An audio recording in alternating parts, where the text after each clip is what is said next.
being your own boss or working for yourself or building your own business, you're never going to look yourself in the mirror as much as you will doing that, because the only reason that it's failing, if it's failing, is because of you. Because of you. Exactly. So discipline. That's it. That's the word. And it's not easy, but it's worth it.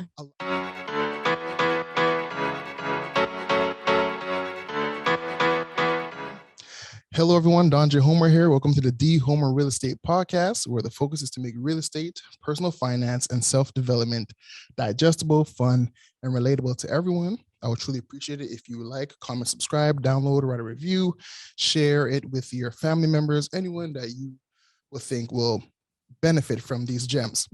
So, killed it. So today we have a special guest.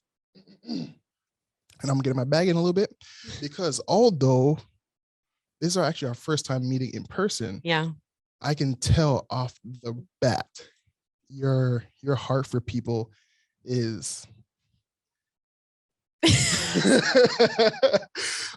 that's all over. You have a very commanding but very warming presence about yourself.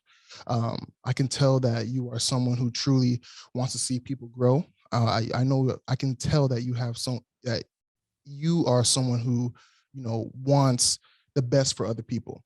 So I'm truly pleasured. I have the pleasure to, interview you, and I'm thankful and I'm honored to have you on. And the individual I'm talking about is you're smiling, Michelle Farrugia. Yeah. Amazing. I was stuttering and buckling because I'm like, wait, it is coming up. And I'm like, oh no. So thank God that we were able to get through that.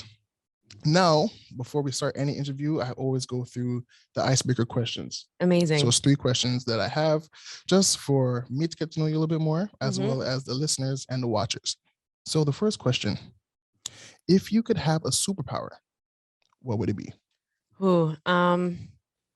I think it would be to fly. Why? Because I don't know. I feel like a lot of people want to read minds. And what's wrong with that? I feel like I have a really good read on people. So I feel like I'm already 80% of the way there through body language, through tone. I think you can really understand people, what they're thinking, what their emotions are. So I don't think that will be a good use of my choice. Oh. And I've always wanted to, fly. Like I have a lot of dreams about flying, and I just think that'd be so fun. So do you fly a lot, like on planes and stuff? No, I actually don't really like to fly on planes. As I've gotten older, I've actually gotten a little bit afraid of planes. Okay, so we're gonna stop. I know. We're gonna stop right now. Doesn't make any sense. You don't like flying in the comfort of a plane. Yeah. But you want to go freely in the air. Yeah, because I have like 100% control over that situation. You know what I mean? When I'm on a plane, I don't know. You don't trust the pilot, eh? Yeah, I just don't feel good about what's going on. You and your 8 years of experience. Yeah, exactly. We don't know what your mood is like today. I feel like I'm one of those people, I really have to censor the content that I intake because my mind is really creative. Start the trip. Yeah. I definitely overthink things like that a little bit too much. So same here.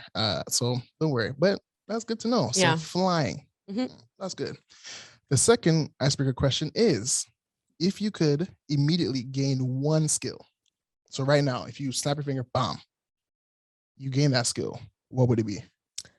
If I could gain one skill, I think it would be, I don't know if this is a skill, but I would want to be like a NASCAR driver. driving cars at really fast speeds. Okay, so don't mind me laughing because you came in here looking like Mary J. Blige out here stunting with the fur coat that no one's actually seeing right now. And so NASCAR is like, that's interesting. I really like things that go fast. And just to be able to control it myself. So like 230 kilometers. Yeah. Or miles per hour. Yeah. And like taking turns at that speed. And okay. Yeah. I don't know if that's a skill, but I feel like that is definitely a skill. Yeah. I'm like, is that the type of skill we're talking about? Maybe it's a talent. I'm not sure, but that's definitely a skill. Yeah. That's definitely a skill. And the last icebreaker question is, name one thing on your bucket list? These are tough. Mm, I feel like this is maybe going to sound a little bit silly, but something that's really on my bucket list is traveling, whether it's through South America or kind of different areas of Europe, like without my phone and like nobody knows where I am or can get in touch with me. That's a bucket list item. so you want no contact with the outside world, Yeah. no family members to know, No, like just I'm not you. trying to be secretive. I feel like I'm so You want plugged in all the time. And to I think about that almost every day, like how nice it would be just to unplug. completely unplug, like really, really unplug and be present. I like that. So I like that. I think yeah, that's really good because I feel like, especially in today's day and age, where everything that you do is yeah, on your phone, to actually constantly. really experience like nature and different things, different places without the outside noise can definitely be good. So yeah, I like that. Thank you. I like that. So again, that was the icebreaker questions. Amazing. So you passed. Thank you. I'm still confused about the flying part, but it is what it is. It is what it is. But now from the because you were able to introduce yourself with icebreaker questions, I want you to give you the opportunity to formally introduce yourself and tell people who you are. Thank you. So first and foremost, I didn't get the chance to, but I wanted to say thank you for your introduction. Those were some really kind words, and I really appreciate that. I always feel a little bit uncomfortable introducing myself because I'm never sure exactly what to say. So my name is Michelle, and I am a mortgage professional. I have been so for almost 5 years now. And I'm somebody who, as you mentioned, I'm really, really passionate about helping other people. Mortgages have been a really awesome vehicle for me to do that with, helping families achieve their real estate goals or, achieve financial freedom, restructure their finances, things like that. But in recent years, I've also had the opportunity to really impact the lives of other mortgage professionals around me. And that's been something that's been really, really fulfilling. So I'm Michelle, and I'm also Blue's mom. That's my 2-year-old Rottweiler lab mix. And Rottweiler. yeah, he's really crazy, and it's a result of bad parenting, but that's who I am in a nutshell. Yep, I love it. I love it. Well, today we're going to be talking about an interesting topic where we're going to be talking about Google and YouTube University. Okay. Now, I've personally, experienced this, and I do feel like it has kind of impacted our industry, because everyone knows I'm in real estate, you're in mortgages, and I'm curious to know, like, what are some stories that you have? But before we get into it, again, you're able to introduce yourself. But I want you to really touch on like your background and for the listeners to get to know who you are just a little bit more. So like where you come from and what your childhood was like. Yeah, so I feel like I had a really good childhood. I was born in the Georgetown Hospital. I grew up in Brampton, but if you wanted to find a hospital that didn't have a wait, you would pull up the street to Georgetown. So my mom did that. And I grew up with 2 brothers. I have an older brother who's actually only 13 months older than me, Oh, wow. which we're really, really close in age. So I always kind of had somebody that I was following around and looked up to, and I wanted to be just like him growing up. And then I also have a younger brother who's 5 years younger than me. And he is just a really amazing person. And I love them both so much. And yeah, I feel like my house having 2 brothers was really rambunctious. My parents are from 2 very different cultural backgrounds in the way that families organize themselves. So my mom is German, and German people are very strong minded people for sure. And sometimes a little bit military style. And then on my dad's side, he's Maltese, which is an island in the Mediterranean, just on the border of the African Sea. So they kind of organize themselves a little differently. And I felt like it was a really good mix in my household. My dad grew up definitely in a really kind of underprivileged situation. And my mom didn't grow up maybe quite as poor as my dad did, but definitely not well off. And they both worked really, really hard to put a really nice life together for me and my brothers, which I really appreciated because it kind of showed me 2 sides of things. Number one, they didn't come from much. So their work ethic was really strong and their value of a dollar was there, but they created something that kind of gave us as kids access to a little bit more privilege in life. So I kind of got to see both sides of the coin because I saw nicer things, which was amazing. And I had opportunities, which was amazing. But there was never a day that went by in my household where we didn't understand how difficult it was to create a life like that for yourself. So Mhm. I don't know if that's what you're going for. And I played a lot of sports.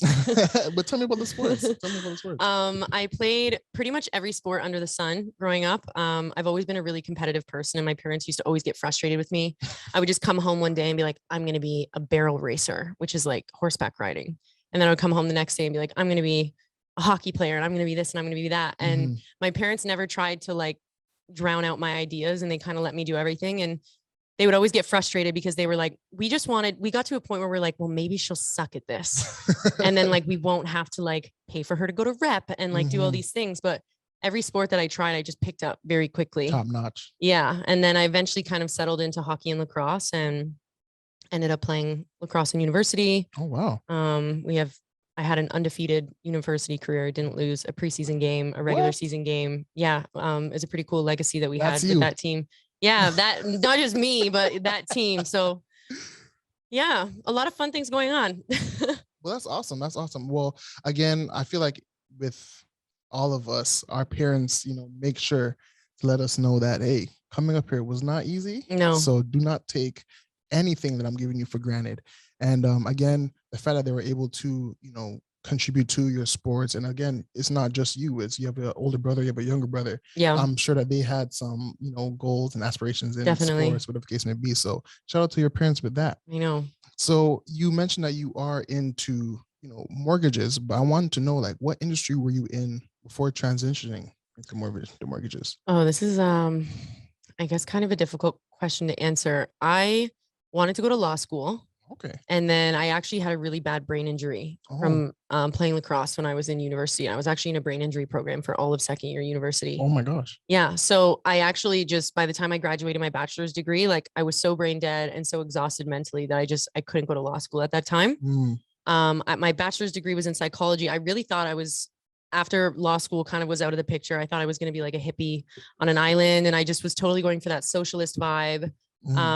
Capitalism at the time didn't make sense to me. And then you get into the real world and you start to understand that's not really how it goes here in Canada.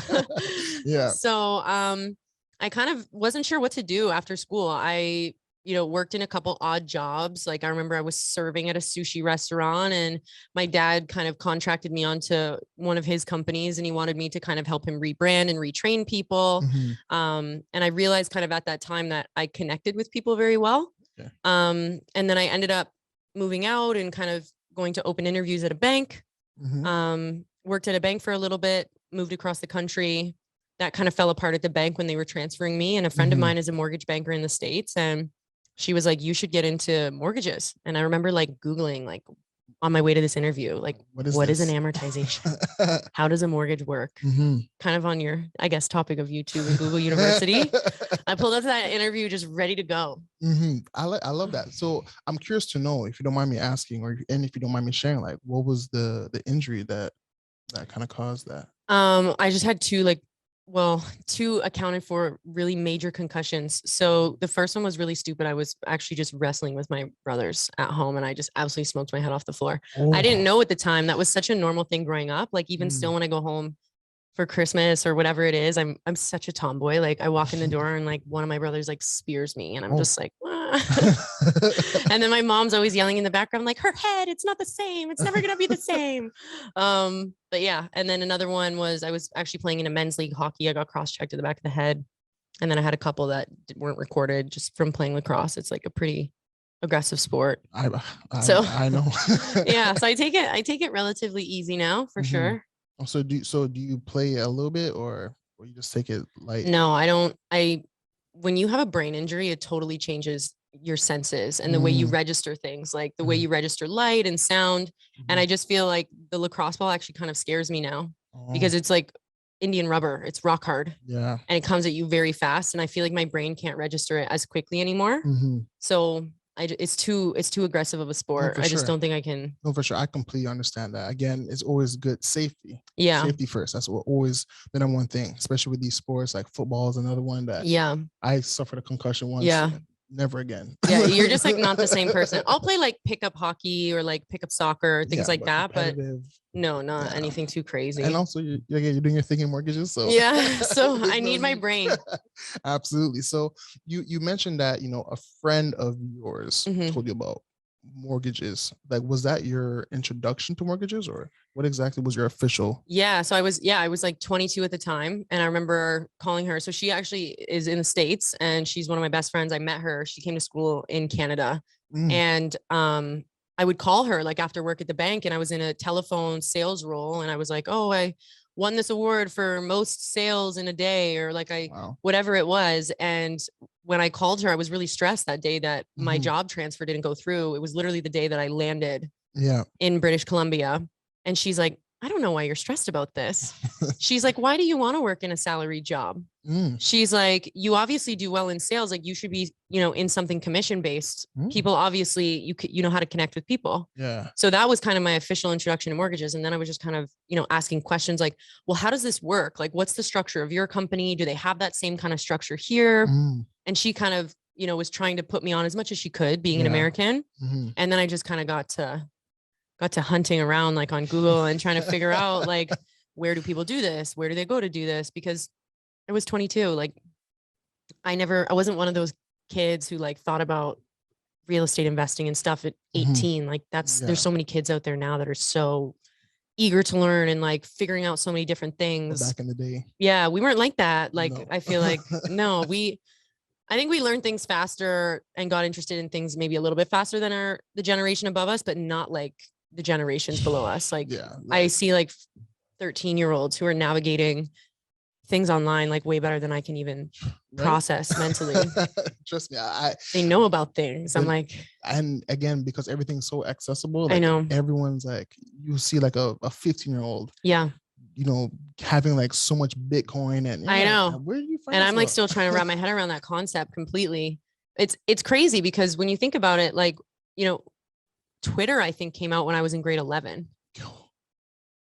I'm now taking that in. Yeah. So, I feel like we have been kind of with the times, so to speak, from a technology standpoint. But when you think about this, like I looked at my little brother, he would have been in grade 7. Right. So it's like he did his whole high school career, like with this whole social media thing and all this digital stuff kind of there. And he's already way more advanced than me and more in that social world than I was. And I look at him sometimes and I don't understand. I'm like, they don't know how to communicate. But then it's like younger than him too. It's like they're wizards. Like my son. Yeah. He can easily. It's crazy. Cocoa melon. Let's go. Can't even like fully pronounce every word that's coming out of his mouth, but knows probably his way around an iPad like you've never seen. And it's scary. Yeah. It definitely is scary. But you said you were into sales and you were, top like that. See, back to that question of if I can gain one skill immediately, it's sales. Because I feel like once you know how to do sales, you're set for the rest of your life. Like, what introduced you to that? So I think I mentioned this to you a little bit off air when we were just kind of chatting beforehand is I think people really overwhelm themselves with this concept of selling. And it's more about being genuine and connecting with the person that you're selling something to. And that's what most people miss. They're always sitting here in their head and they're so caught up in this idea of like, how do I make sure that I know every single question that somebody's going to answer me? Like, you're never going to know that. Yeah. You're not going to have a PhD. Something that my mentors told me, and I tell the people that I mentor is like, you're never going to have a PhD in mortgages. The industry is constantly changing. Products are constantly launching. You're going to know a lot, but like, you're never going to have that PhD. Yeah. So it's like, why run yourself crazy trying to get that PhD? It's totally unattainable. So when I was originally in telephone sales at the bank, they track everything. They tracked the time of your call. Absolutely. Because my telephone sales was not like outbound. I was like the person when you call the back of the number on the back of your card and you're like, what the heck is this fee on bank account day? Like, reverse it for me. And people are upset or they're trying to change something about their banking. Like, I would be the person who picks up that call. Same. My goal. Yeah. Okay. So your goal is to like fix their problem and then try to turn it into a sale. So I can be, you know what? I'll let you finish and I'll tell you my feedback secret. Okay, cool.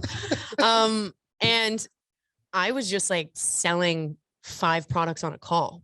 Wow. And the reason that I was doing that is because I was listening to what their problem was and being like, okay, this person has an issue with fees. Like this is constantly the fees, but why do they keep getting this fee hit? And how can I get to what is the root of their problem and what solution matches the root? And so many times when I call into the bank, I am such like a busybody or whatever you want to call, like somebody, I'm like calling about something. And I'm like, can you have something reverse? And then somebody will try to instantly draw my attention over here and be like, hey, like, do you want this credit card? And I'm thinking like, what out of anything that we just talked about made you feel like it was appropriate to sell me a credit card right now? Yeah. I might've bought something off of you, but you made absolutely no connection to any of my needs. And I would just kind of try to get to know the person and understand where that pain point was coming from, and then try to dig into that a little bit more. And then it would become obvious what they need and what you can sell to them. And I used to not pay attention to my time metric at all. The call was supposed to be within a certain time metric.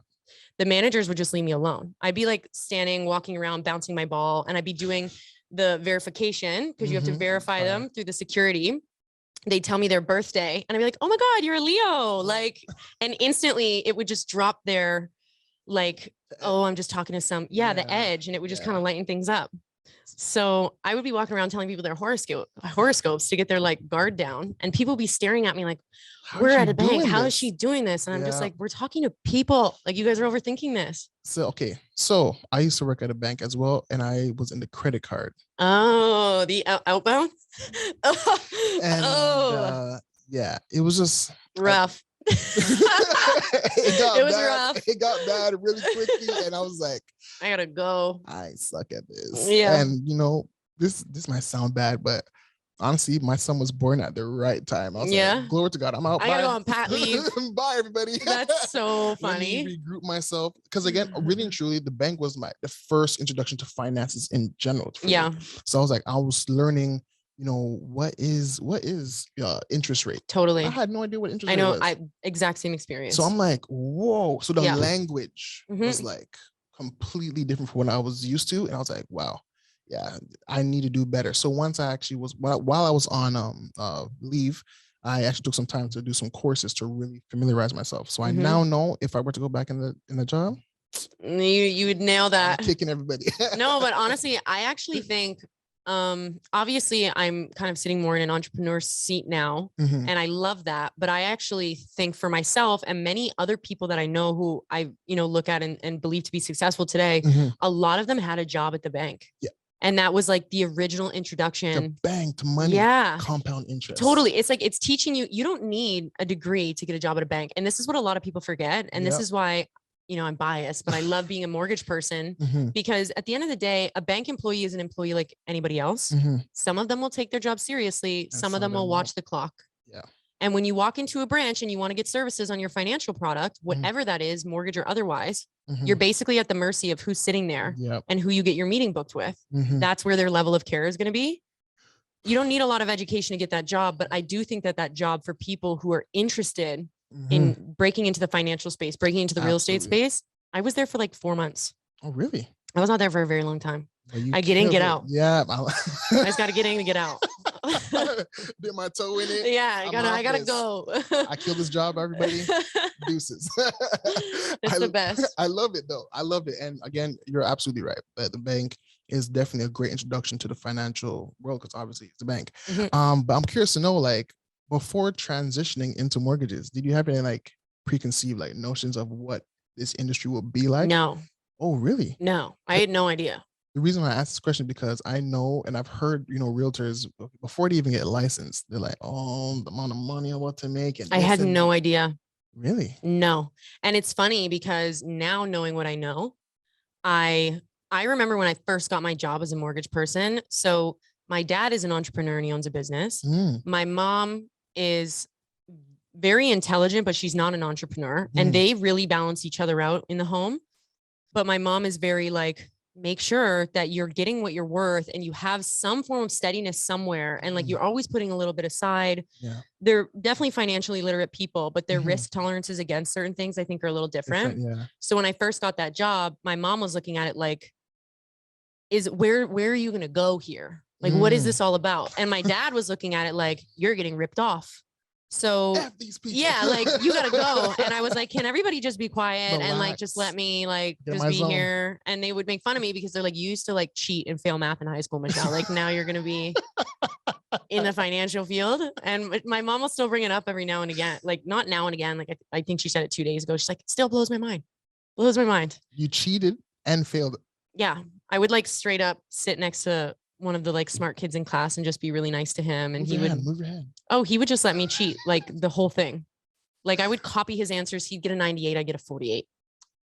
Like I was so bad at math that I couldn't even like cheat on it properly. There's all these graphs and these letters, and I never could wrap my head around this type of math, but mortgages is really strategic. And anyways, so I had no idea about how financially lucrative the real estate market could be. I didn't understand the real estate market at all. Yeah. Like this was something I grew up in kind of a sheltered home. I never had to think about these types of things. Like, and like, I knew that my parents did okay, but like, I didn't think about, oh, I'm going to have to do this.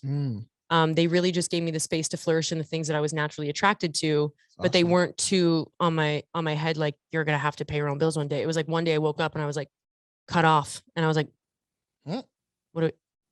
what do we do? What is this? What do we do now? Like, so mortgages, I don't know. It was honestly totally an accident. And I think about that all the time.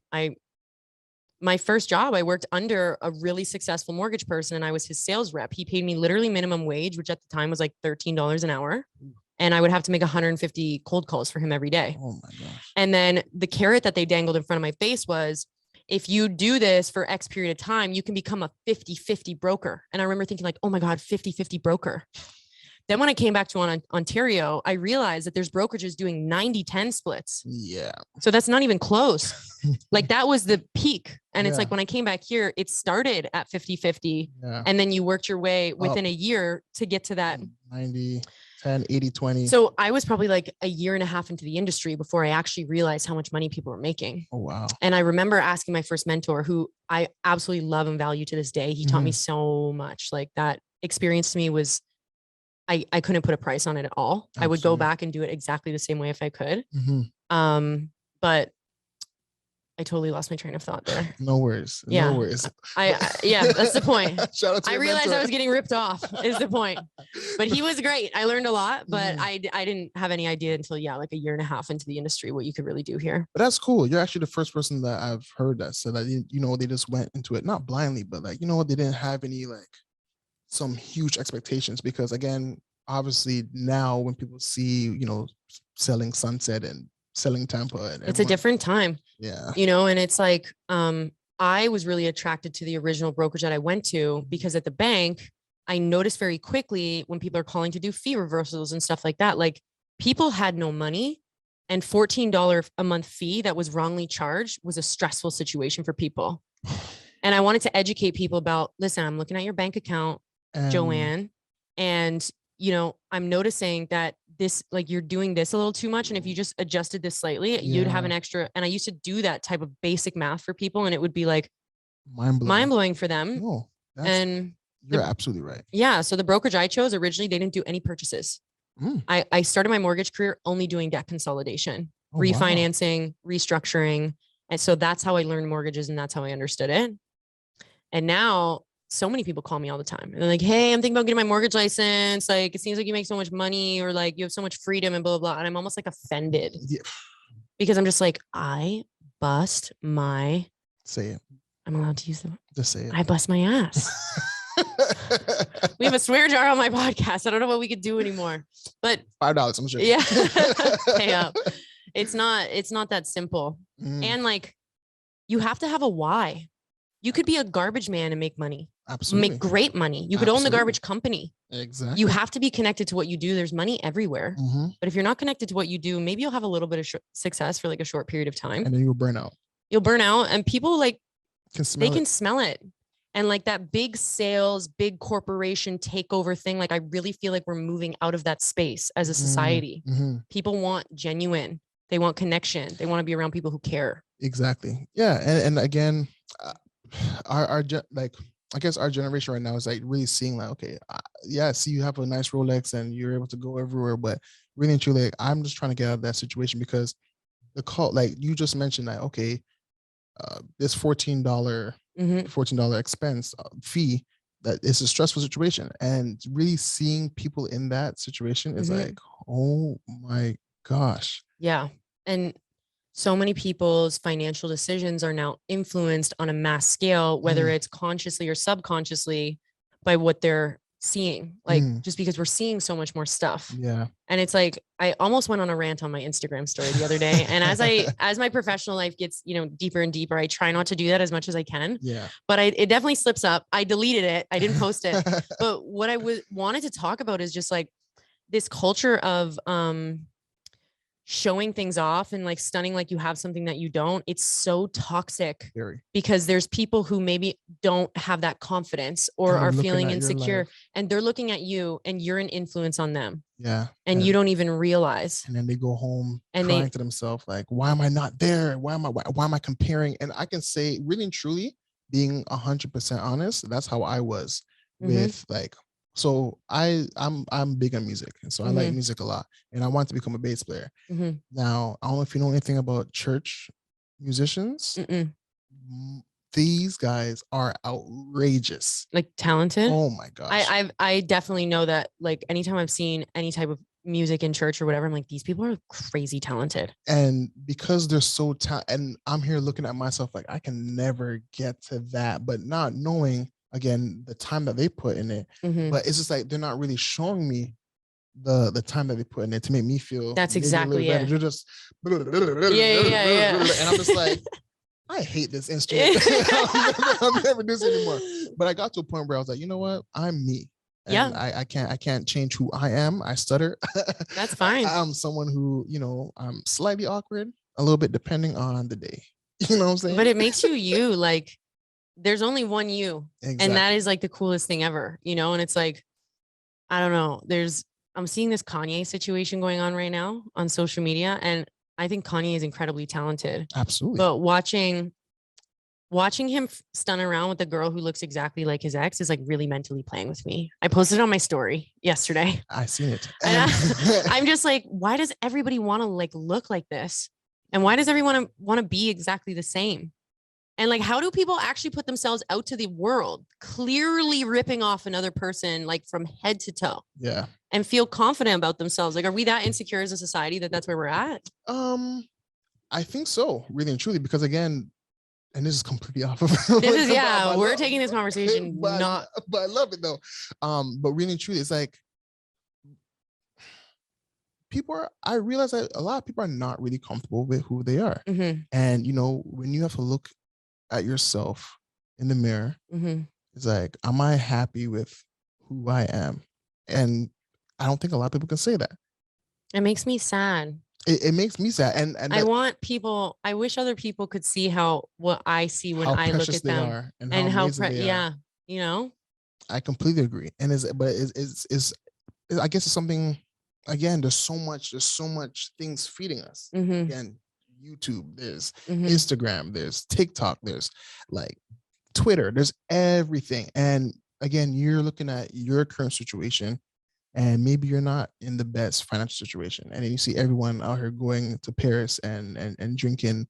They're not in that situation though. I want people to be confident, just to understand that, because I look at my Instagram and I know these people personally, and I saw somebody that I know and I care about like flexing like some Gucci shoes the other day, and I like damn well know this person like doesn't have a roof over their head, and they're like couch surfing, and it breaks my heart that it's like that's where you're at mentally. That's where you find your joy.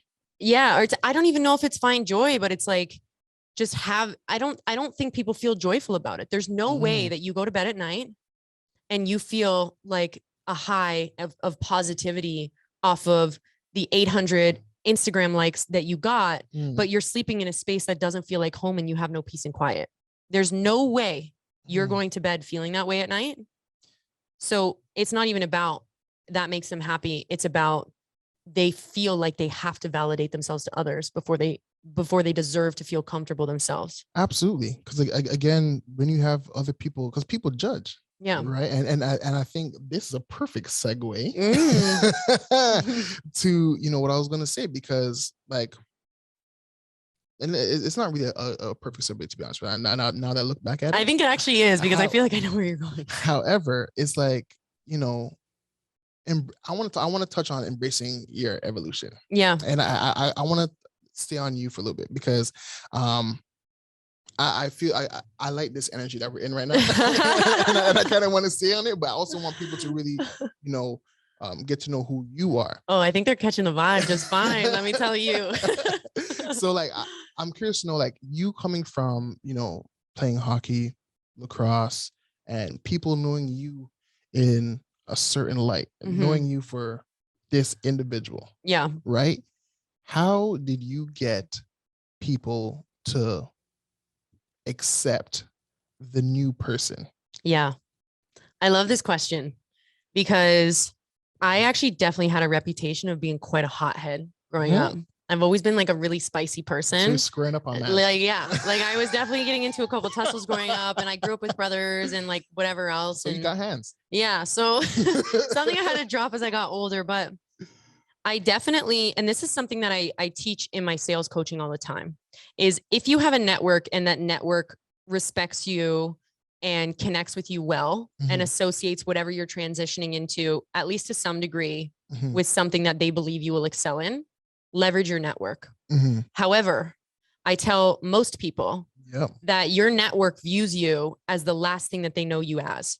So when you step up on the scene as you were just, a lacrosse player and maybe smoking a little too much weed in university, and now all of a sudden I'm stepping on the scene being like, I'm a mortgage broker and you should address me and respect me as such. Who are you? Exactly. It's like, who are you? So my transition, to me, I didn't ever sit there for 1 minute and say, this is not going to be accepted. I just instantly knew that people in my network who already knew me, wrapping their head around this is who I am and what I'm good at off rip, wasn't going to happen. I didn't even really, I swang at it like once or twice. And then I instantly knew I have to make a new network.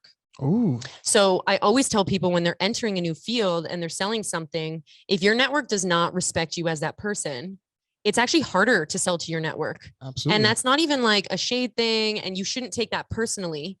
Sometimes like it's difficult for people to forget.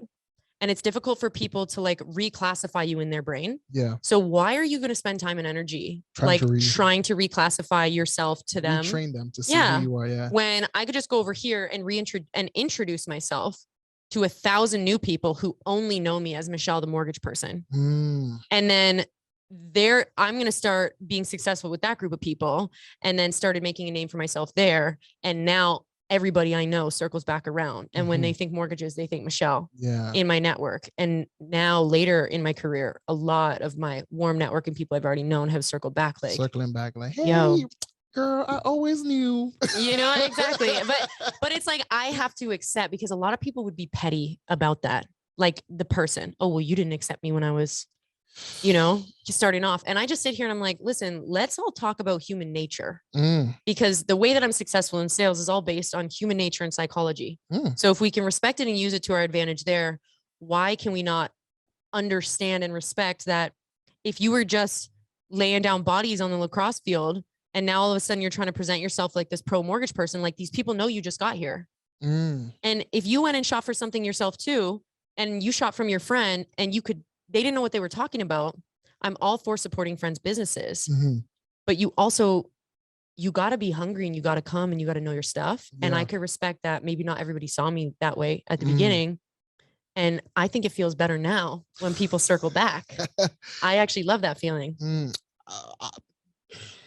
I would say that's something I'm still learning. Yeah. Because there's sometimes you look back and like, but you, really? Listen, what goes around comes around. And really, what goes around comes around. I'm just trying to be like, you know what? Let me just serve. That's exactly what you have to do. What goes around comes around. Like the universe has a plan for you. So I don't spend 1 second worth of energy thinking like, oh, now you're here. I spend like 5 seconds. Yeah. Listen, that's totally fine. All right. You know what? It is what it is. To each their own. Like you said, it's really important to also look at yourself and be like, okay, they know me from when like, for example, personally, I'm a person who tried a lot of things. Yeah. I can say from 17 to probably 24, I was trying to get to know who Dondre Homer is.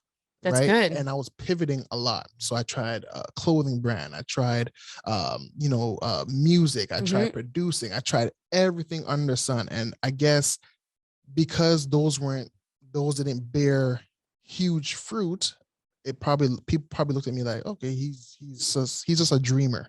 No, like, and I get that. I get maybe why people could think that, but you can't figure out, not everybody is going to get it on the first try.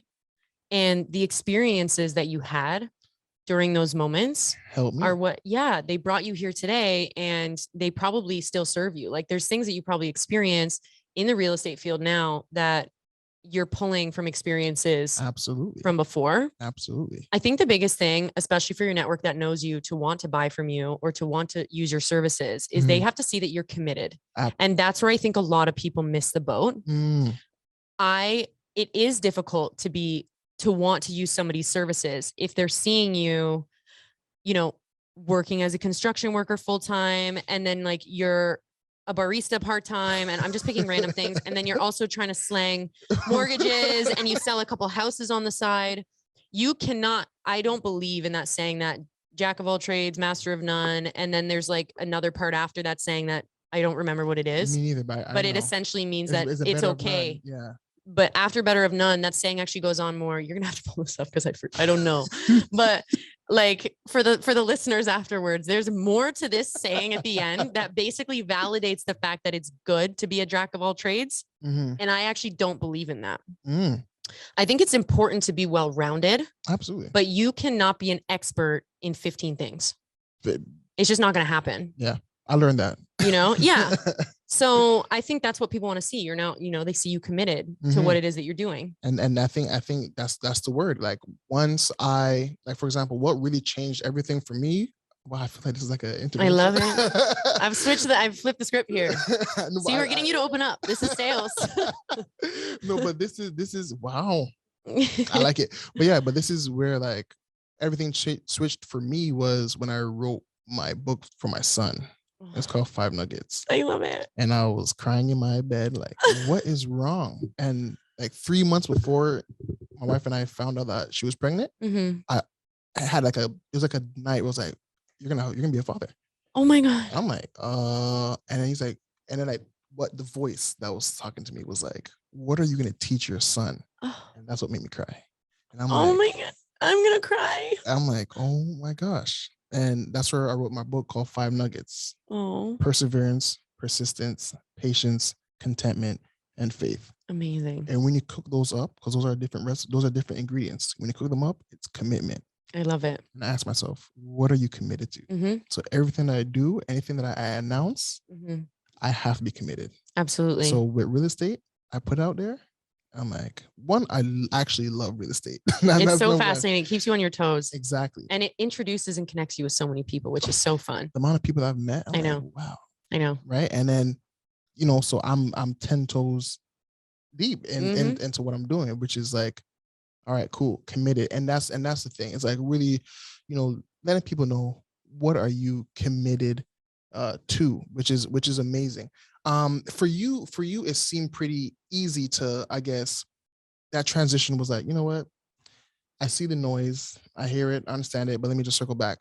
But like, what are some tips you can give someone listening to this? Be like, okay, this is what I can take and I'll implement in my life to really understand and embrace my evolution. So I think the very first tip is that you really have to reflect and be honest with yourself about who you are and what you want outside of the noise. This kind of circles back to that social media thing that we were just talking about. I think a lot of people are misfiring in this space. You see people launch things, announce things. They want to put things out to the world because they're seeking that validation. Take that space and be quiet with yourself and figure out like, what are your goals and what do you want outside of, if there was no likes attached to it, what would you be doing? Right? Like that's so important. And then you don't feel that need to announce everything until you've had some time to work quietly on it. And then it's ready and it's yours and it's something you connect with. So you don't need to put out to the world every single time you want to do something new or you want to touch something. Absolutely. You can try things, but then make sure that you like it first before you just like announce it to everybody. And then I am biased I think being an entrepreneur is amazing and it's fun, and being my own boss and all these things. It's also a lot of hard work. Absolutely. I think people need to acknowledge if they are not the type of person who can do that. Speak on it. Speak, you know on what it. I mean? And that's not to take a shot. And again, I could circle everything back to social media, but it's like social media is making people feel uncomfortable about being a nurse or being a teacher, having a 9 to 5, or all these things. These are pieces of our society that we really need. We absolutely need these. Yes. And nobody should be ashamed because they're not out here with 8 income sources. Like, yeah, you definitely, inflation is there. Things are expensive. You have to be a little bit clever, and there's a little bit more going on. But I think if you're really going to jump out there and put yourself out there, this is not for the faint of heart. It's not for the period. Like, I've always been the type of person who seeks more knowledge and who seeks more than I expect to gain. So that was one thing that carried me so very far. And I actually spoke about this with a friend recently, is everybody wants a mentor. Everybody's always like, would tell me things like, you're so lucky you have a mentor. And I'm like, I'm not lucky I have a mentor. I walk into a room of people and I want to find the smartest person in the room, but I'm respectful in the way that I approach that person. So if I understand and I see them as somebody who has value, I don't want to just come up and like goo goo gaga and like just suck their time.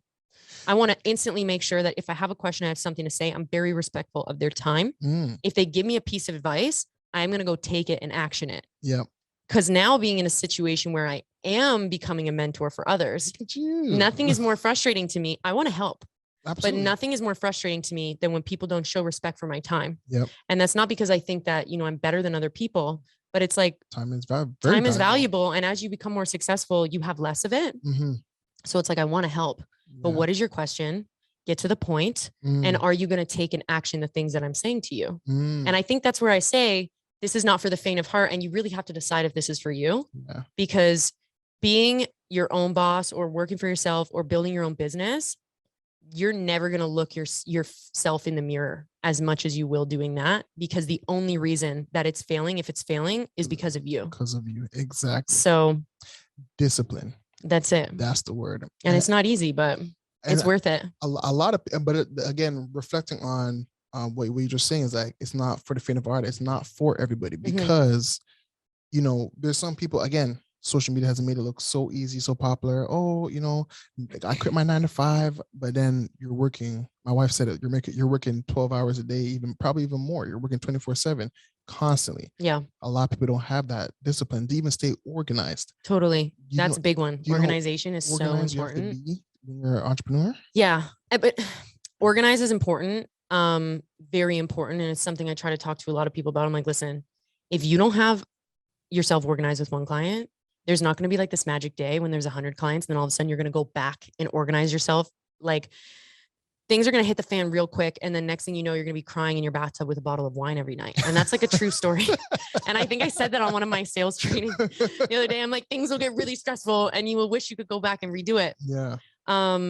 But yeah, it's like, the other thing is, I think people really overthink how much money they need to throw at something when they started off. Like, they're like, if I have the fanciest equipment, or if I have the fanciest website, or if I have the fanciest business card and this, I don't have business cards. I actually don't have any business cards. If somebody asked me for my business card, like, no. And I don't know how people feel about that. Honestly, I ran out of business cards and I just never got more. Okay. And I just haven't needed one. Like, I think a business card is such a waste of money and a waste of space. It's like, what am I going to give you my business card? And then what are you going to do with that business card?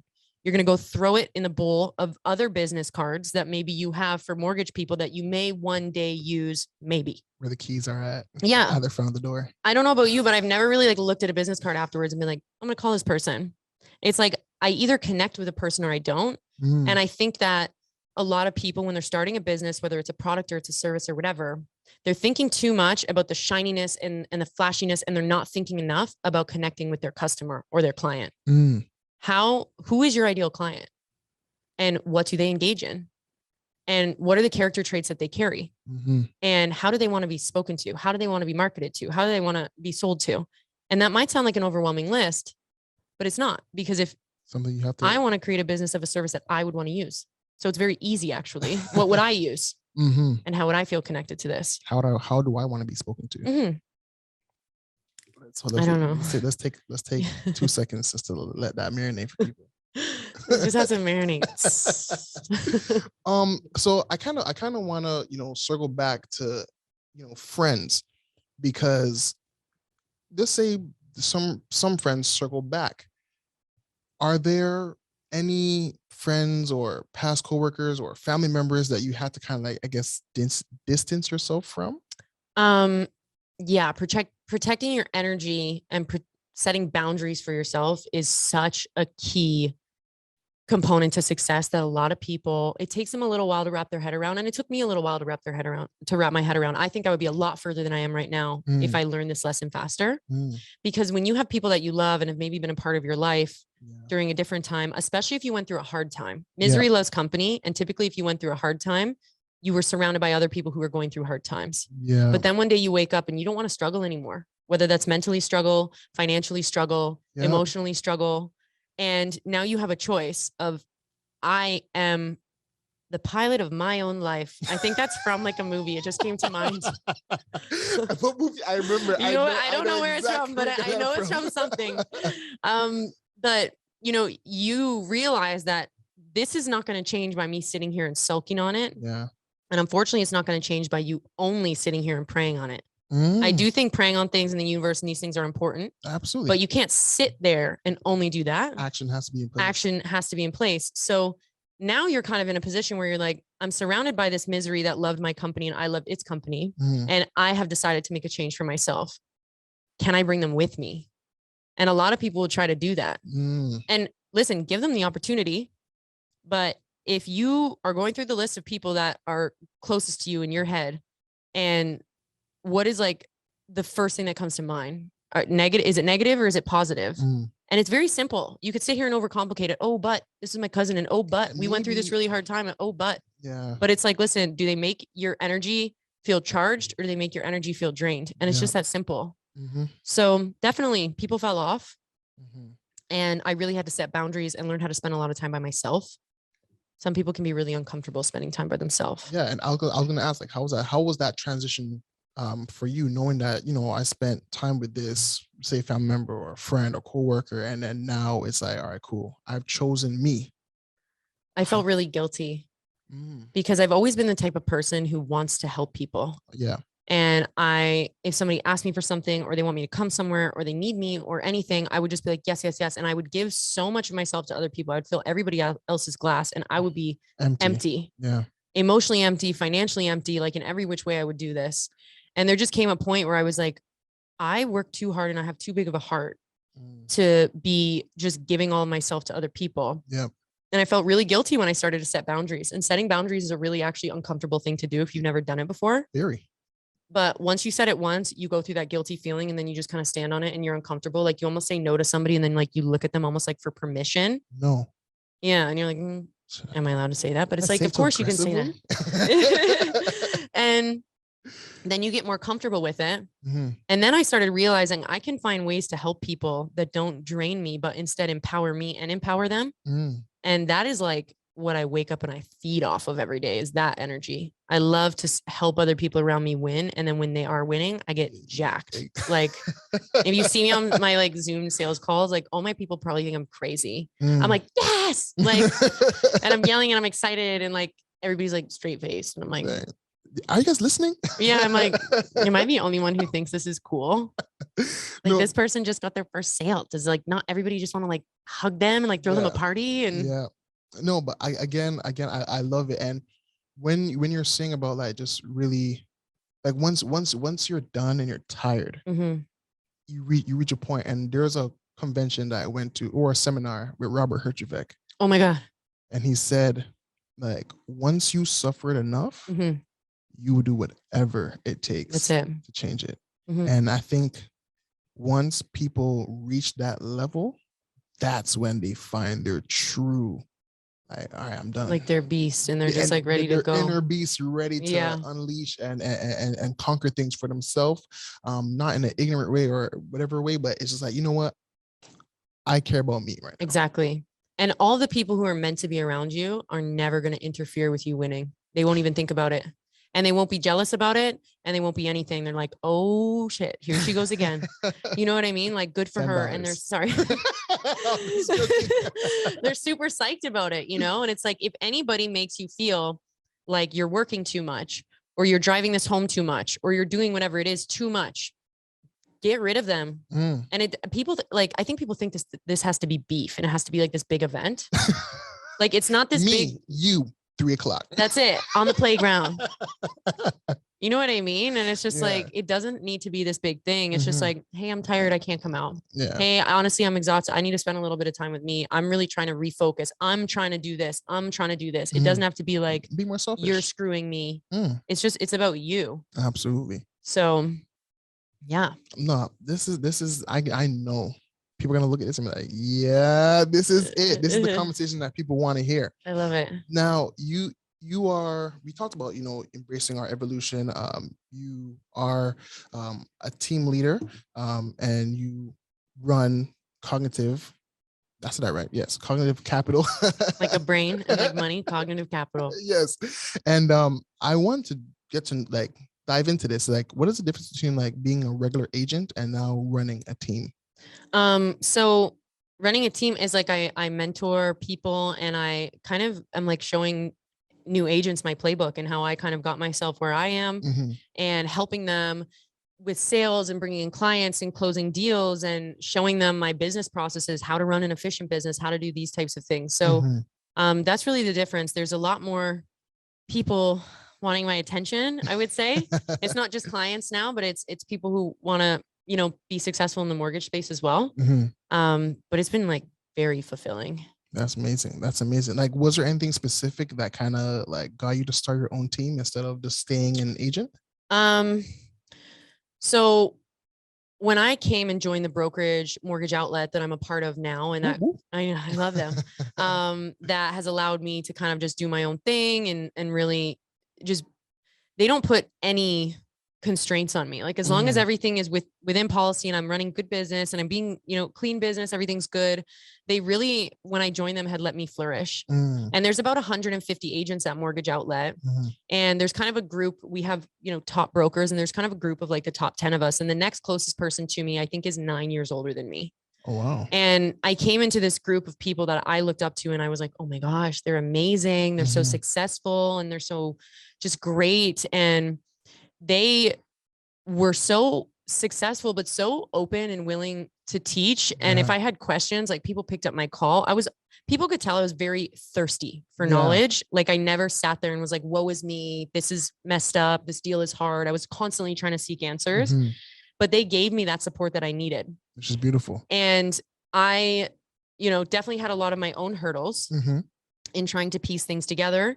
And I wanted to give people that opportunity to have what they need all in one place and be successful. So I learned, sales from my first mentor. I learned like the specifics of how like intricate and detail-oriented mortgages can be from my second mentor. I learned more about having employees and doing whatever from my third mentor.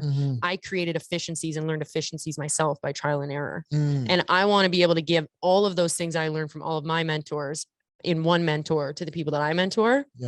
And I said this on my own podcast, but I'll say it again. I'm a firm believer that like Tom Brady could give you his playbook, but that doesn't mean that you're going to execute it like Tom Brady. Facts. And I don't understand why people are so like scared to open their playbook to others. They think they're like introducing competition, but I think like you're you and I'm me.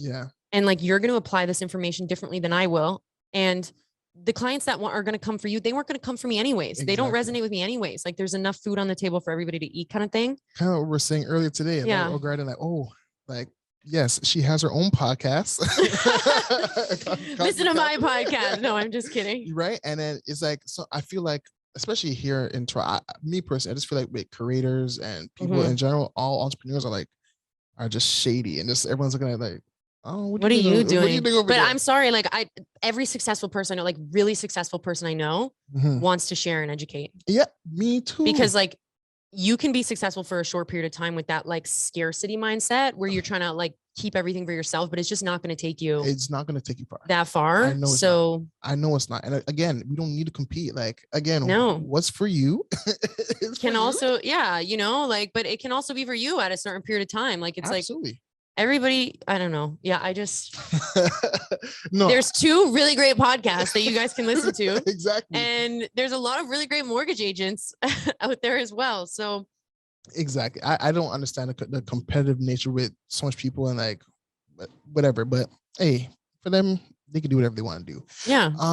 So like I'm not sure if you're trying to openly promote your team, but I want to give you the opportunity to introduce, not introduce, but like share why should a newly licensed, mortgage agent, consider working under your tutelage if you're building. Well, please don't hit me up right now because I have a lot of people right now that are in a similar phases early on, and I want to just focus on them. Like I don't want to bite off more than I can chew. But when we are potentially looking to expand our little cognitive capital crew again, I just bring like I get kind of common feedback. This feels weird. I'm gonna like brag on myself now. The Stop, you know what I mean? Do your thing. The common feedback that I get is just I'm very clear in the way that I communicate with people. Like there's no second guessing what it is that I'm saying to you. Yeah. And I think that people really receive that well from a coaching standpoint. But then with that, I try my best to be really down to earth. And I'm a firm believer, put my agents aside, like with my employees, because I have employees and then agents are not my employees. I'm their mentor. With my employees, like I am not above or below anybody. We all play a role and we're all extremely valuable here. Yeah. And I think being down to earth really makes a comfortable space for people to feel like they can come and be successful and thrive. Absolutely. It's really easy to be intimidated by somebody that you look up to and you're like, oh my God, they're more successful than me. I'm scared to call them. I'm scared to ask a question. They make me feel like they don't have any time. Yeah. And at Cognitive Capital, we're just like, I'm like, hey, let's have some respect for people's time. Like if you only call me at 10 p.m. on a Friday, like you're going to get some energy from me. I'm just going to straight up page you on it. Like you need, where's business hours? Make some effort to respect my personal time. But if you do that and I see you working hard and you have that 911 emergency at 10 p.m. on a Friday and you need support on a deal, like I want to help you win and I want to help you close that. So I think under me, people get really like my whole playbook. Like I don't keep anything back. I try to be as down to earth as possible. And I want to connect with you as an individual. Like all of my agents, I do have a lot of group training, but I know them all personally, what their goals are. Like I made it a point to sit down with each of them individually and understand their personal goals, because making money is fun. And it's fun to have money. Yep. But I'm a firm believer, like you set your goal here and then you get here and it doesn't feel that great actually. And then you set your financial goal here and then you get there and you're like, oh, still, I'm not fully fulfilled. It's the money is not what fulfills you. It's the connection and what you're doing and changing the world, for me anyways, like how you're inspiring others, that really fulfills me. Absolutely. And I want to make sure that everybody who works around me are, I want them to feel fulfilled too. And you have to tie their personal goals back into it. I love that. And you really touched on something that I feel like a lot of people, circling back to social media, they really believe that those people who make all that money, their life is absolutely perfect. And it's not. It's like, who is that really famous actor that we watched as a kid? Robin Williams. I didn't really watch a lot of TV. Okay. He was on like Flubber. Anyways, I have a really bad memory. I've had too many concussions. The point is, people know who I'm speaking about, but he took his own life and he's really he was a very successful actor. And there's a lot of really successful people that we see up on this platform that end up, taking their life. And it's so awful and it's so sad, but they have access to everything that they want. Exactly. And you don't find you can be career successful, you can be family successful, you can be health successful. How do you feel inside when you wake up every day? Because I'll tell you what, I'm at a position now in my life where, I am very financially comfortable and I can kind of do whatever I want. And that's not what makes me feel happy when I wake up in the morning. Yeah. It's good connections with people, good conversations, absolutely, being inspiring others. Like those are the things that really make you feel emotions. It's looking at zeros doesn't make you don't feel any emotions. Like I studied psychology and it's like, there's a certain point at your income where, you go from maybe like survival mode where it's like emotionally uncomfortable. And then you get to a place where you're comfortable enough that it's not emotionally stressful for you anymore. Yeah. But then when you get to a certain level over that, it's not positively affecting you emotionally anymore. It's just financial gain at this point. And I'm a firm believer in that. Like your happiness, they've studied this many times. It actually caps out at a certain income earning. Wow. Yeah. So you can do whatever you want over that. And maybe you could buy a plane now, but like it doesn't really emotionally, it's not really affecting you as powerfully as, if you were on a mattress in your mom's basement and then you got a house for your family. That is very powerful from an emotional standpoint, financially as well. But it's once you get beyond that, it doesn't touch you the same way. I love it. I love it. Now, in one of my most recent interviews, I had the privilege of sitting down with an RESP, because we need to transition into this, an RESP agent, and we touched on, you know, the influx of, you know, entrepreneurs and really people now starting to look down on the traditional ways of schooling and learning. And the school of, you know, YouTube and Google has become a lot more prominent. Again, I love it. However, I feel like there needs to be boundaries. It's so unregulated. So I want to ask you, what are your thoughts on the access to information individuals have? So I think the access itself is amazing. Great. Like, you should have access to information, and it should be uncensored information. Okay. Because when you go to school, it's not uncensored information. Like, let's look at history alone. That is not what happened. That's not how that happened. We know enough now to know that that is absolutely not what happened, but they're still pumping it down kids' throats. And they're trying to define the narrative for us of what we believe and how we interact with each other and how we divide from each other. So the access to uncensored information, I think, is amazing. It's the question, and kind of where things get a little gray, is how do you differentiate what's legitimate and what's not legitimate? So yeah, if that answers your question. I'm going to try not to ramble too much, because I have a lot of opinions on a lot of things. Again, go. Let it go. I think social media is definitely widely spreading information, but people are also saying, like, I get really frustrated. So you were talking to my friend Royston a couple of weeks ago, and Royston knows I love Royston.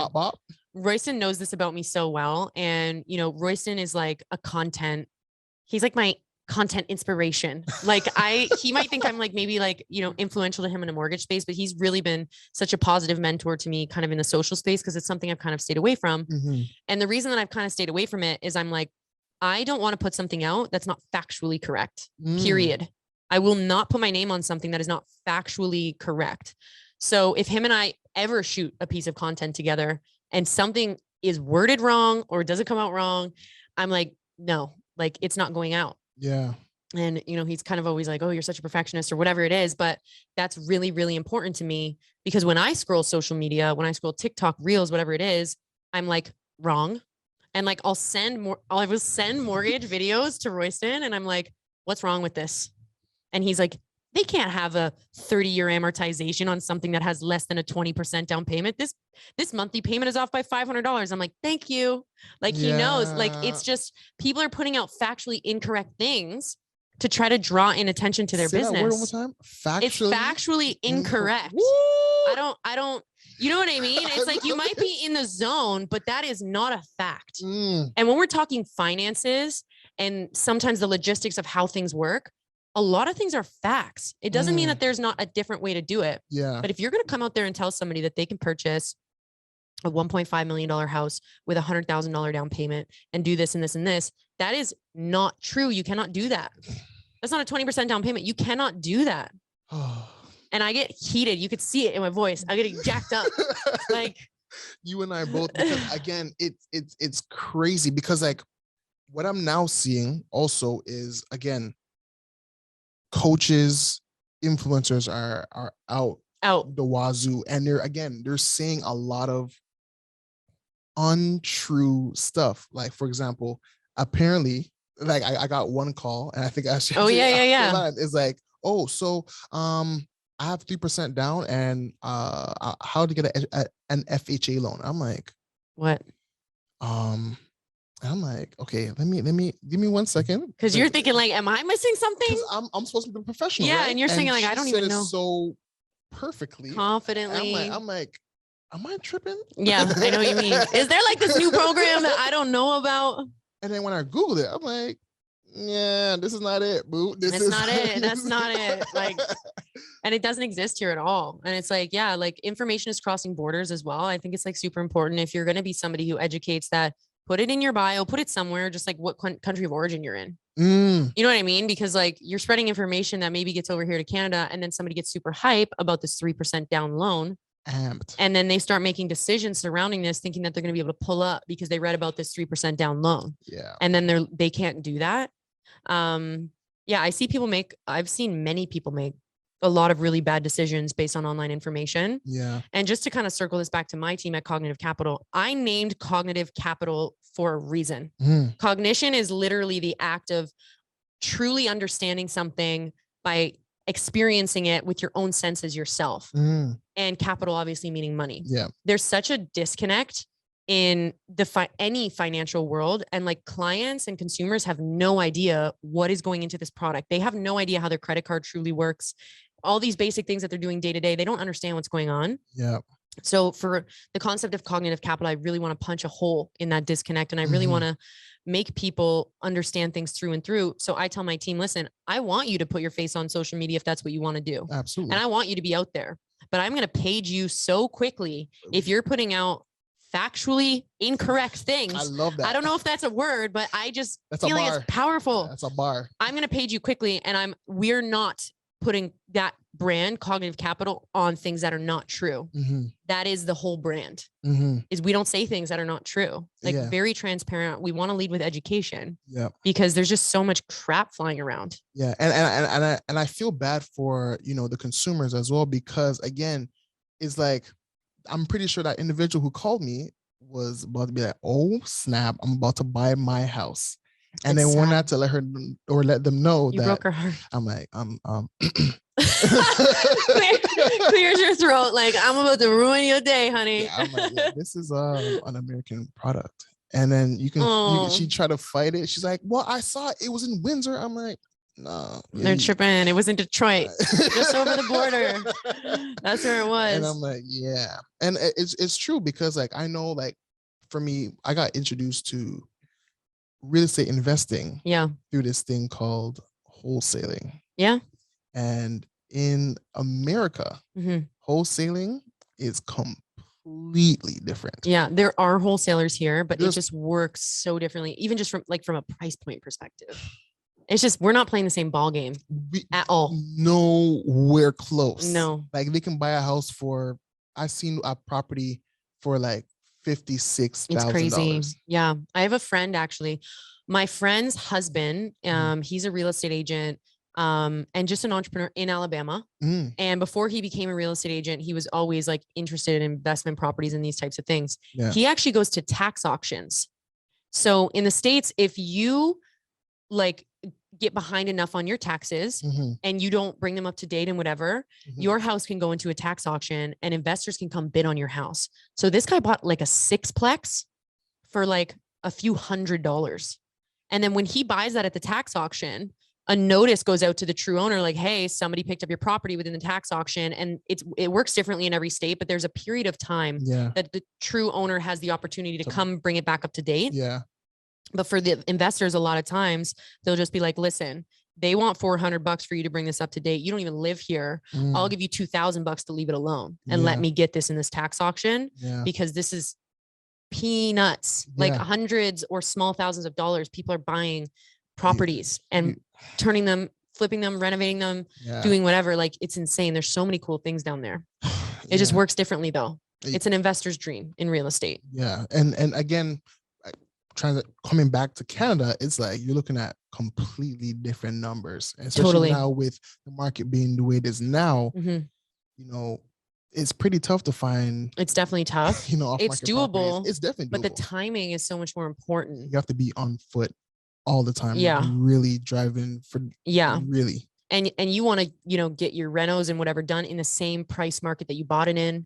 Let's say you buy it and we're at the edge of a peak, and then when you wanted to be done your renovations, maybe it takes a bit of a dip and now it puts a hole in your refinance strategy or something happens. So it's definitely tricky here. Yeah. And the investment strategy in general, I think it just has to be a little bit different here. Like, I think, I do know people obviously that are doing well on cash flowing properties, but they typically have to go quite a bit further out. Yeah. If you want to be in the core, I think that your game plan is more of an appreciation play. So, I think so too. Everybody wants to have their cake and eat it too, though. And that's the thing, because I feel like with a lot of investors, everyone's focusing on, okay, cash flow, but it's gonna be very hard to find a cash flowing property now. Here. Yeah. Like, and people who are getting really good cash flow are typically further out, or they're Airbnb all day. But Yeah. it's like long-term rentals. I think a lot of people's goal is to like break even Yeah. and then have somebody, you know, buying down the mortgage Mhm. through the rent or whatever it is. And you don't really have to pay too much attention for it. You want to get a good tenant in there. Mhm. But you know, everybody has a different strategy. Some people are Yeah. more aggressive than others. Some people are more risky than others. Like, Mhm. I definitely agree with that. So now on the topic of like coaches, influencers, again, we are on one right now, the DHomer Real Estate podcast. I love it. And then you have the Cognitive Capital podcast with you and Royston. Yeah. But I'm curious to know, like, what are some other, are there any sites that you watch or anything that you see as fact and not fake news? I think social proof is like super important. Like, it's so easy to stun on social media. And one thing that I tell people to really look out for is if somebody's explaining something to you, was it really clear when they were done explaining it? Because if it's not really clear, are they really telling you all the details, or are they just, you know, throwing in a fancy word like, I'm going to talk about NFTs today, and then by the end of it, you still have no idea what's going on? Yeah. Because if you still have no idea what's going on, you know, that can be a sales tactic. Maybe they want to draw you into a course, or they want to draw you into something. Mind you, I do think it's important. You will have to pay to get value at points. Like, you know, talking about that YouTube or Google University, like, it is fair that if people are going to give you a ton of value, that they do charge you for a course or whatever it is. But if you're kind of looking in the free content space, like, be careful what you take at face value. Google things, talk to other people about the things that you're seeing. If you know this person who's speaking about it, book a call with them. Yeah. Pick their brain about it more. Can they clearly explain it to you? And just, hey, you know, I really, I'm going to use you as an example. Let's say you jump on your social media and you're like, hey, you know, I just had a client do X, Y, Z. You know, reach out if this is you, kind of thing. And somebody reaches out. Are you going to explain to them if there were any stipulations to that? I feel like people often leave out the stipulations on social media. Yeah. And it's like, I posted something about self-employed mortgage programs the other day. And I was like, I want to make it clear you need 20% down to do this. Yeah. But a lot of people will highlight all the features of the self-employed mortgage program and then draw a bunch of people in and then be like, by the way, you need 20% down. Yeah. And I think that's a marketing tactic, right? I hate it. Because that's what I was taught at my bank. That is like, okay, show them all the features. Yeah. And then once you tell the features and they're like, oh yeah, so by the way, it's blah, blah, blah, blah, blah, blah, blah, blah. Exactly. Like, oh, okay. Yeah. And then they have the choice to pick and choose. I don't want people, when people think about me, I don't want them to think about fine print. Yeah. I want them to think about the real deal, authentic. Yeah. Like what she says, that was a fact that just came out of her mouth. Like, and listen, I don't have a clear cut like answer, honestly, to like that question of how are people going to know for sure if something's true and not true. So do you have sites or YouTubers that you watch specifically? No, I'm like, no, I know that's so bad. I'm like a real life type of person. I really like to connect with people one-to-one in a situation where I have social proof. So like, my accountant is somebody that was recommended to me by somebody that I know very well and I trust very well financially. And my financial planner was recommended to me by somebody that I know very well and trust very well financially.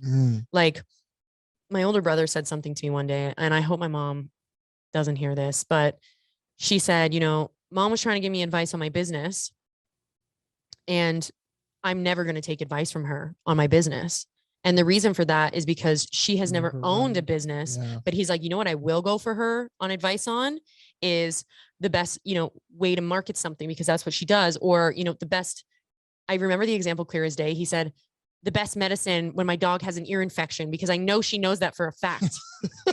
So I think knowing where you're getting those recommendations from and doing whatever is important. So I'm not like a huge content consumer because I get so frustrated when I watch content, especially because I do have an education in the financial space or in the real estate space. I get really frustrated by the things that I'm seeing because I'm like scrolling and I'm like, cap, so many stipulations. That's a lie. That's a lie. So I would rather engage in like one-to-one conversations like this and understand, what do you know? What do I know? All right. Okay. Did you actually do that? Was that firsthand experience? Or was it something that you heard? Yeah. Because I find out a lot. I find out a lot now. A lot of people are just like, oh, I heard it. You know, and then they're going to repurpose it and try to sell it. Yeah. And it's like, did you even do research to find out if that's true or not? Yeah. So I completely agree. Well, Man, this time has been far spent, but again, I appreciate you, for really coming in and really just dropping out so much knowledge, so much gems. Before and after every single podcast, I really share that this podcast, the DHomer Real Estate Podcast, focuses on real estate, personal finance, and self-development to make it digestible, fun, and relatable. I felt like it was that. Very. Thank you for having me. Thank you. I have one final question. To individuals who, and I think you kind of touched on it a little bit, but for individuals who really want to learn about these finances, learn about the mortgage space, and really want to get into real estate, how would you help them or advise them to really decipher from the fake and the real? I think vibes are everything. I know that's like such a non-tangible thing to say, but don't be wrapped up and drawn into the flashy. Oh, like I almost joined a brokerage here. They went to really cool parties and they had a really cool digital scene and they had this and this and they had all this flashy stuff that they were trying to entice me in on their brokerage. And I actually almost joined, and I showed up on day one, and the owner of that brokerage was arguing with the landlord really loud on the phone about how he's not paying rent that month. And my mentor that was supposed to be like kind of my new mentor and leader was like an hour and 15 minutes late. And I'm like, this is just not the vibes. Like, and I ended up choosing the brokerage that I was at because I was like, these people are very genuine.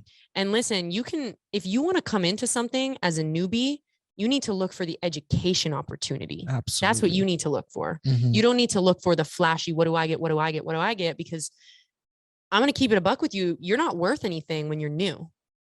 You need to earn your keep. So that's what you should be looking for. Where is my space where I can learn so that I can put my own 2 feet on the ground so that I can go and be worth something. And yeah, so I don't know. I hope that answers your question. No, it does. Again, I feel like every person that I've touched on is like, again, having the conversation. And then when you have that conversation, that's when you get the vibe. Yeah. It's like, okay, I'm learning from this, or pick their brain. Like you can feel it. Yeah. Trust your gut. For sure. Guys, this was the DHomer Real Estate Podcast. I'm here with Michelle. She dropped bare gems. Do you have any socials that you want to shout out? Any? Yeah, you can follow my business page on Instagram at cognitive.capital. If you want to check out my personal life, sometimes I rant on Instagram. You can check me out at ML Farrugia, which is ML FARRUGIA on Instagram. And am I allowed to plug my podcast on a podcast? Absolutely, yes. Shout out to the Cognitive Capital Podcast. Please do. Again, I want people to see a lot more Canadian stuff. I know that we don't have enough stuff, so I'm excited about it. So again, shout out to you and Royston again for amazing. I watched the first one about budgeting, guys. Tune in. I'm gonna have a link in the description for sure. Amazing. I appreciate that for sure. So again, thank you so much. It's well past my time. Thank you. But thank you so much. Guys, you can tune into the DHomer Real Estate Podcast on all streaming platforms, on Apple Podcasts, Google Podcasts, as well as Spotify, iHeartRadio. Also, you can watch the visuals on YouTube, and you can follow my socials at DHomer Real Estate on Instagram and TikTok. And you can also and you can also follow the Instagram, the podcast Instagram at the DHomer Real Estate Podcast. Again, thank you guys for tuning in. Hope you guys took some notes, and take care. Woohoo. Deuces.